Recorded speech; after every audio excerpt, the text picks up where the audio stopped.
Hello all. So in this lecture we are going to introduce the subject called computer architecture and organization. Okay, so this will be our first lecture. Okay, so let us first build up some motivation behind this subject. Why do we really need to study this subject, computer architecture? Okay, there are many reasons why do we need to really study this subject. I have listed down few important reasons. Okay, the first reason is to know how really microprocessor works.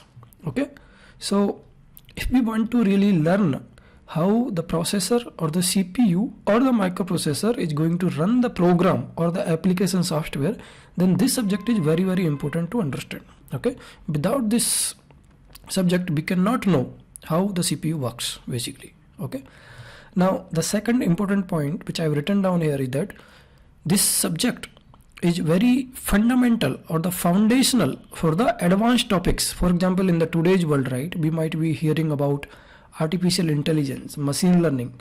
All of these subjects cannot work, all of these technologies cannot work without the computer architecture.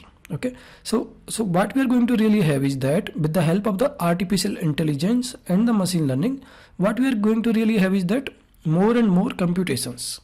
So in today's time we can do a lot of computation in much shorter time, but the real power of computation is coming from the computer architecture. Okay, so these all the technologies or the application which are going to make use of these technologies called AI, machine learning, and even the internet, climate modeling, all of these applications are really running on the hardware only, right?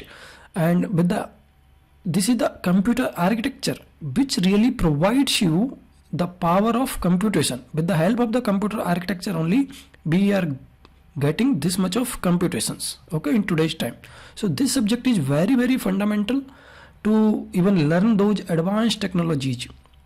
Not for the learning, I mean to say, if we want to get more and more computations out of those technologies, then tweaking or even understanding this computer architecture is very important. Okay, and the next point in the second point is that it basically provides the foundation of the understanding that how really hardware interacts with the software, right? So there are many applications which we are running on the hardware. With the help of this subject we will really know that how the software is going to talk with the hardware, right? So till now we might be writing some code in some high level language, and we might be running all of these applications on the hardware, but we really did not care how this program or the application is running on the hardware.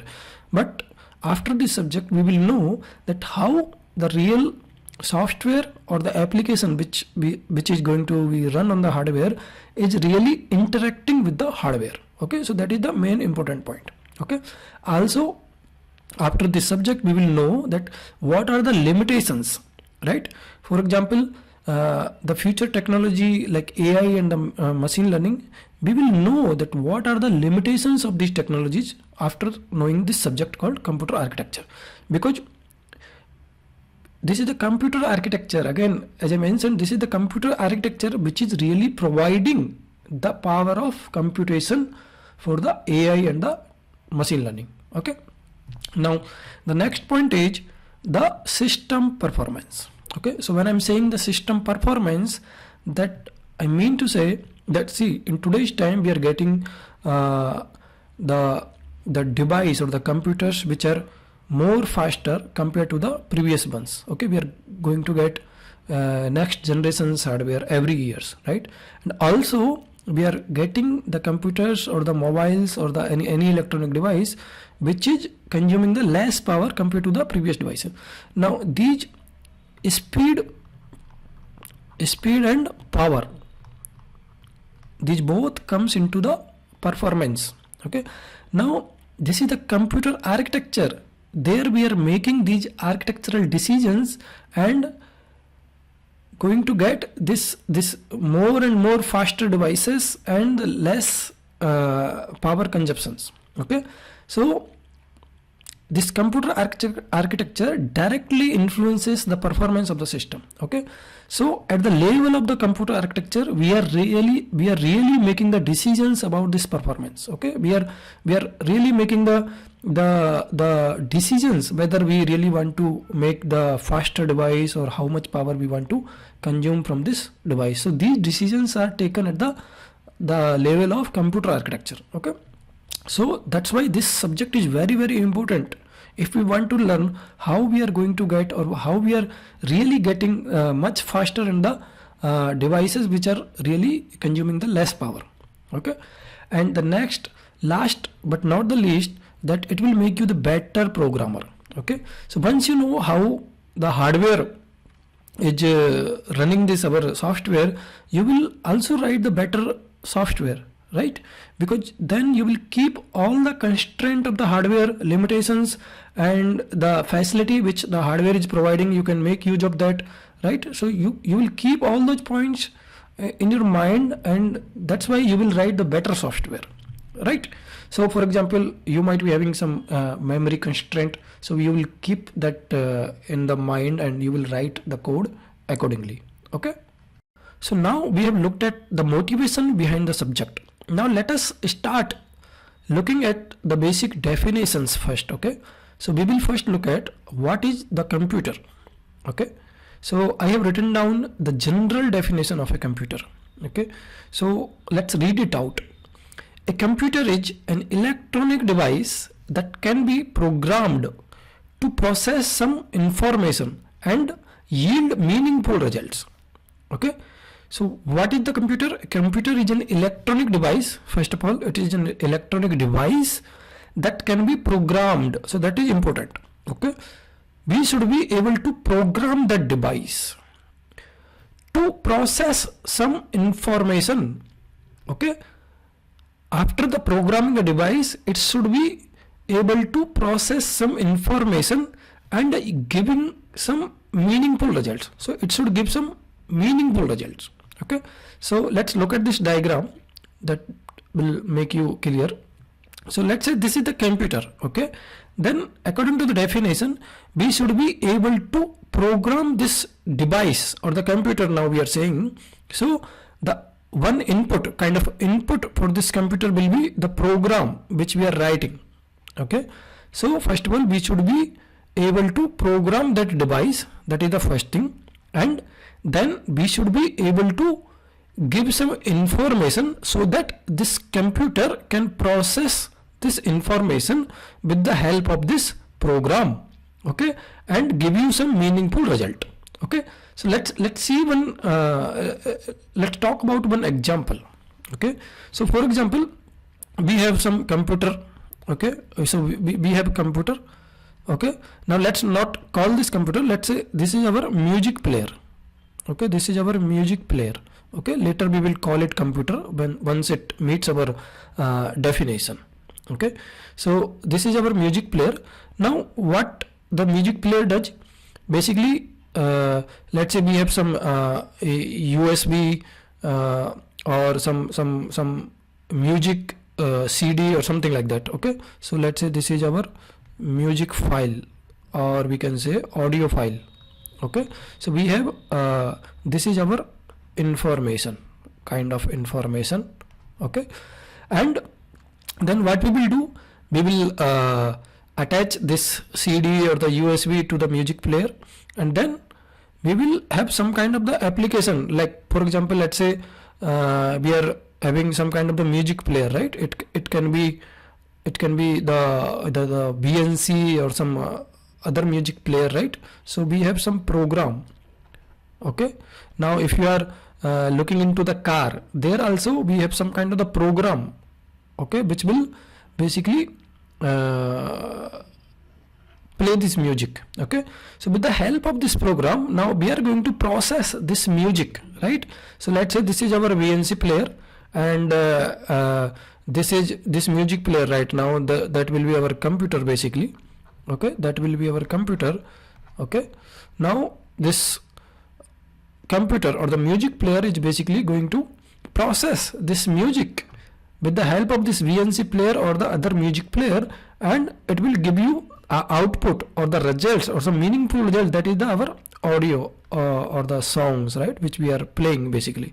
So we can say that our music player is also a computer for us, because this is processing some kind of the information. Okay, now we can take another example. Let's say we have some kind of we have our calculator, right, calculator. Now what we do, we can give, let's say for example 2 plus 2, this is kind of information for this calculator. Okay, and we have some kind of the program, which will basically addition program or something like that, which is already stored in this calculator. Okay, if you have your calculator, basically we already have some kind of a stored program in this device or the calculator. So what it is going to do, it will basically process this information 2 plus 2 or 5 plus 5 or something like that. Okay, and it will give you some kind of results. Okay, it will give you 4. Okay, so this calculator is also a kind of computer for us. Okay, you got it. So a computer in general is an electronic device which can be programmed. Okay, so this calculator is programmed to process the kind of information, for example addition, subtraction, division, or other kind of the information. This music player is also a computer, but it will process the different kind of information, right? It will process only the audio kind of information. Okay, so these all are example of the computer, calculator, music player. Even though in your house, if you will see the washing machine, right, washing machine, TV, all of are the example of computer. So we cannot say that only the laptops and desktops are the computer, but if you will see all around, you are surrounded with the computers. Okay, so basically there are two types of computers. Okay, so first of all, the first type of computer is the fixed program computer or the specific application computer. Okay, so we have taken two examples. Okay, so we have talked about the music player, okay, MP3 player or the music player, and we also talked about the calculator. So these kind of computers are called fixed program computer. Okay, so why do we call them the fixed program computer? Okay, so the point is, if you look at your calculator, right, it can only process the kind of information, for example addition, subtraction, division. It cannot play the music, it cannot do the word processing or the browsing or other kind of the application, right? It can only do the calculations kind of a processing. Okay, so that's why even if you look at your music player, right, your music player can only play the music. We cannot do the photography, we cannot take the picture from this your music player, right? So it cannot process the different kind of application, or it cannot run this hardware, right, music player or the calculator. This cannot run the different kind of application or the software program or whatever you want to call it for now. Okay, so that's why their program is the fixed, or their application is the fixed. So we cannot change the program inside the calculator. We cannot change the program. Now what is the program? Program is actually kind of for example in the music player you have the program which will play the music, which will process the audio file, right? So similarly in the calculator you have the program which will basically process the input which you are giving, like 2 plus 2, 5 plus 5, that kind of the information it will process, and it will give you the calculations, right? So those programs are fixed, and those devices are called the fixed program computer because their program is fixed, or the specific application computer because they can only run the specific application, right? They cannot run any other application or any other the software. Okay, now on the other end there are reprogrammable computer or the general purpose computer. Okay, so the classic examples are our laptops and the desktops. Basically we can run any kind of application in general, or in any kind of software on our laptops and the desktops, right? We can do the music player, we can do the word processing, we can do the browsing, or even we can write a new program which should be also be able to run on this hardware. Okay, so that's why we call them reprogrammable computer, because we can program those devices again and again. Okay, so at a time maybe we are able to run only one program, but once this if at another time we want to run another program, then we can do that. Okay, and we also call them general purpose computer.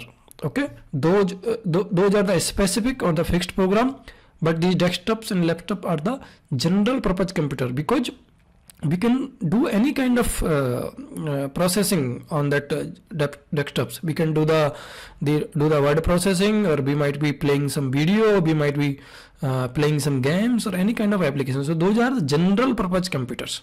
Okay, so that's it. Now let's look at the model of a computer. So now we have defined the computer. Okay, what is computer for us? Now let us look at the model of a computer. So there was one scientist, von Neumann, German scientist. Okay, he has defined he has given some kind of a model of the computer. Okay, so in general there are 4 main components of the computer. Okay, so if you look at the picture, so we have, first of all, the main component is the central processing unit. Okay, or we call it as the CPU. Okay, so inside the CPU we will be having control unit, arithmetic logic unit, and data unit. We will look at them in the later series, but now you can think of it that central processing unit, or it is kind of the brain of the computer. Okay, this is what process the information. You can see from the name, right? It is processing unit. It will process the information which we are giving to the computer. Okay, so that is the first main part. Okay, the second main part is the memory unit. Okay, so we want to have our program, right? We want to program the device, so we should be able to store that program or even the information into the computer, right? That's why we need the memory. It will store the information, or it will even store the program. Now that depends on the kind of computer we have. Okay, there are 2 kinds of computer. First kind of computer is that information and the program both can be stored in the same memory, and on the other hand there are computers where we need the different memory for the program and the information. Okay, so that discussion we will do maybe the later, but the important point here I want to tell you that the second important component of the computer is the memory. First important component of the computer is the central processing unit, or the CPU, or even we call it as the processor. In general we call it processor. Okay, now the third important point is the input device and the output device. Okay, so input device, for example, in your desktop, laptop, you can see that mouse, keyboard, right? All of them are the input devices from which we can give the input to the computer, right? We want to give some kind of the information. We want to store our information into the computer, right? So let's say in our example of the calculator, right? We want to give 2 plus 2. So that 2 plus 2 will be coming from the kind of the keyboard, right? So we need some kind of the input devices.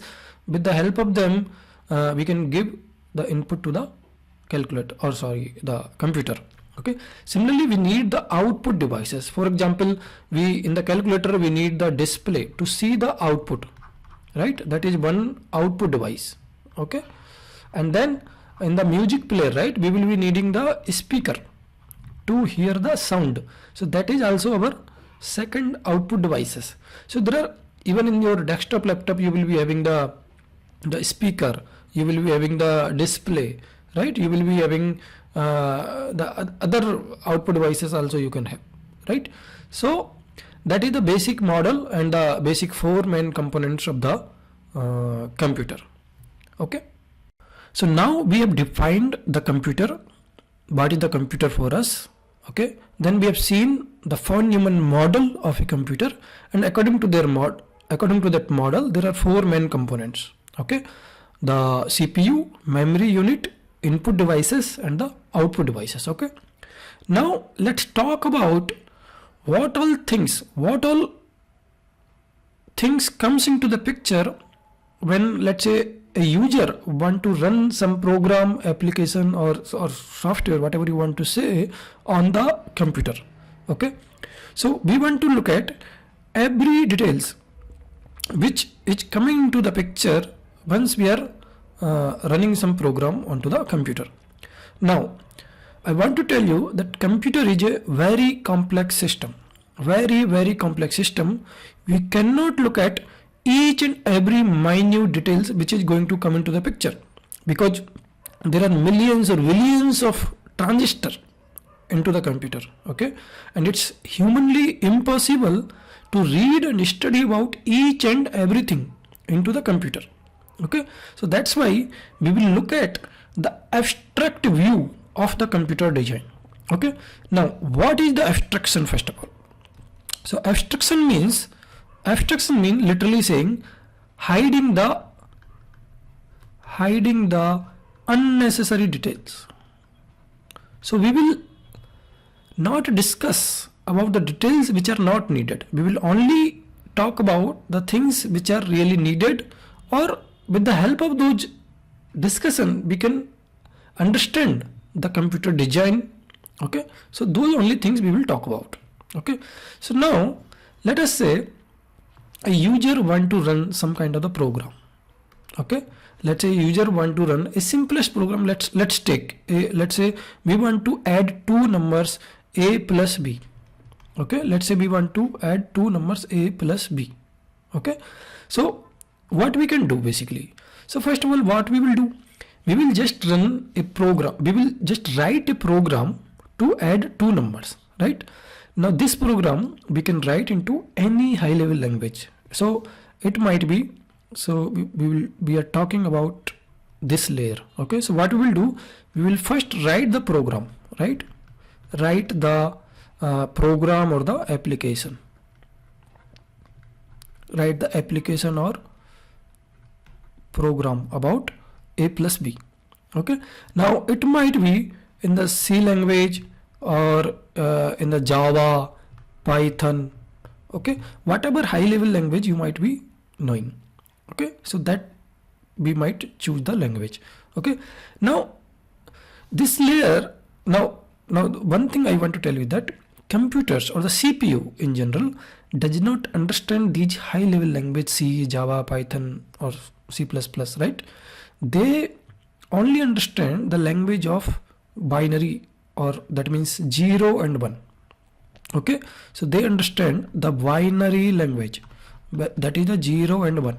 So whatever the program which we are writing, right, into the C, Java and everything, they need to be converted into the machine language. Okay, so this discussion we will do once more in the later series in the much more detail with the help of the diagrams and with the greater detailed example. But right now I just want to give you a rough understanding about what all the things comes into the picture when we are running any kind of high level, the application on the computer. Okay, so let us say now we will write some program into some high level language, and then with the help of the compiler. Okay, so here comes the word compiler. So compiler is also a software. Okay, somebody has written this software. Now that will actually convert those C or any high level language into the machine language. Machine language is the binary language, or it's the 0 and 1. Okay, that's it. Now, so this layer talks about two things. Okay, at this layer, first of all, what we will need, we will just write the application which we want to run upon the computer, and then we will also need the compiler by which we can convert the high level languages program into the machine language. Okay, so that is first thing. Now we will also need some kind of operating system. Okay, so maybe in this simplest example, a plus b, we might not need the operating system, but in our laptop and desktop, right, we are running many applications, right, and our hardware is shared right? Our resources like hardware in the sense, for example, memory is our shared resource, right?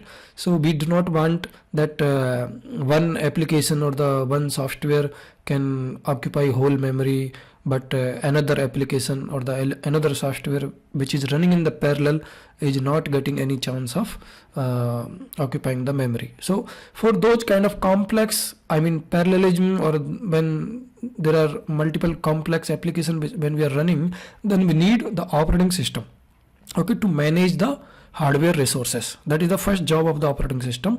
You might be learning about the operating system in the operating system course, okay. That is the main job of the operating system. Second job of the operating system is to load that program, okay. So whatever the program, so let's say after this we have this machine language, right? We have the binary. So compiler has converted this high level language program into the binary language. Now we have the binary with us. Now operating system, what it will do, it will basically load this binary, right, which will be typically stored in the hard drive or something like that. I do not want to throw much more jargons in this first lecture itself, but basically with the help of the operating system we will be loading this binary into the memory unit which we talked about in the computer, okay. So now after these software layers, there comes the layer of architecture and the microarchitecture. And these two layers are of utmost importance for us, okay. We are going to spend most of the time upon these two layers, architecture and the microarchitecture. Right now I just want to give you a rough understanding at the very high level, top level understanding what is the architecture and how it is coming into the picture when we are running some software, okay, how it actually comes into the picture basically. So first of all, architecture basically defines like how many operations our computer is going to perform, or what kind of the operation our computer can perform, okay. What is the length of the operations, and the memory unit, for example registers we are going to use, right? So how many registers we can use, what is the length of the register, all those kind of the things. You can relate it with the, for example, architecture of the house, right? So before we design the house or any buildings, right, we lay out some plan, like what is the length of the room, what is the width of the room, how many rooms we are going to have, how many washrooms we are going to have, in which side, like how many kitchens we are going to have, like those kind of the rules are defined by the architecture of that building, right? Similarly in that computer architecture also, architecture is kind of, it is going to define what kind of the operation, how many operations we can define, what is the length of the operation, all those kind of things are defined by the architecture, okay.